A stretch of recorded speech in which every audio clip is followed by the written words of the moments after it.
اسرائیل کی جانب سے جنگ بندی کا اعلان کیوں کیا گیا؟ کیا یہ اسرائیل کی ناکامی ہے یا اقوام عالم کی جانب سے جنگ بندی کے حوالے سے کوششوں میں کامیابی؟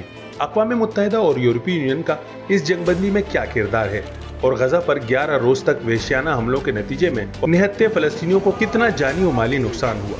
امریکہ اور پاکستان کا جنگ بندی پر کیا موقف ہے؟ ان سب کی تفصیل شامل ہے اس رپورٹ میں، مگر ویڈیو آگے دیکھنے سے پہلے چینل کو سبسکرائب اور بیل آئیکن کو پریس کیجئے تاکہ اس حوالے سے مزید ویڈیوز آپ تک بر وقت پہنچ سکیں۔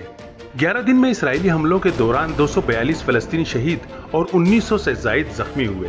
شہداء میں 66 بچے اور 39 خواتین بھی شامل ہیں، جبکہ 1,20,000 سے زائد فلسطینیوں کے گھر ملبے کا ڈھیر بن گئے۔ حماس کی جانب سے بھی اسرائیل پر جوابی حملوں کے نتیجے میں اسرائیل نے 12 لوگوں کی ہلاکت کا دعویٰ کیا ہے۔ جنگ بندی کا آغاز جمعے کو رات 2 بجے سے ہوا۔ اسرائیل کے مطابق اس نے 10 روز کے دوران 4000 کے لگ بھگ راکٹ فائر کیے۔ اسرائیلی ذرائع ابلاغ کی جانب سے بھی جنگ بندی سے متعلق اسرائیلی کابینہ کے فیصلے کی تائید کی جا رہی ہے۔ دوسری جانب اتنی بڑی تعداد میں حملوں کے باوجود اہداف میں ناکامی اور یک طرفہ جنگ بندی کو فلسطینی تنظیم حماس کے رہنما سامی ابو زہری نے اسرائیل کی تاریخی شکست قرار دیا ہے۔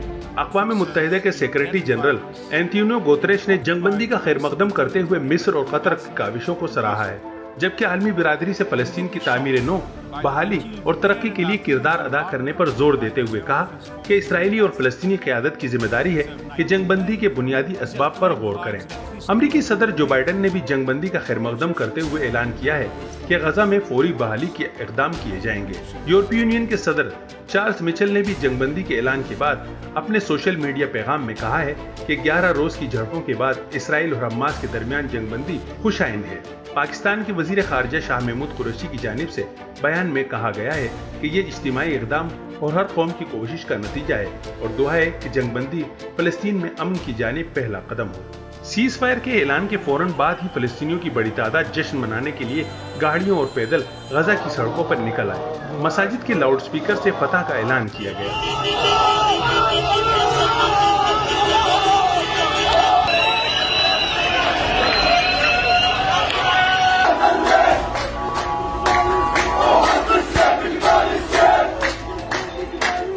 واضح ہے کہ اسرائیل اور حماس میں کئی روز تک جاری رہنے والی کشیدگی کا آغاز 10 مئی کو ہوا تھا۔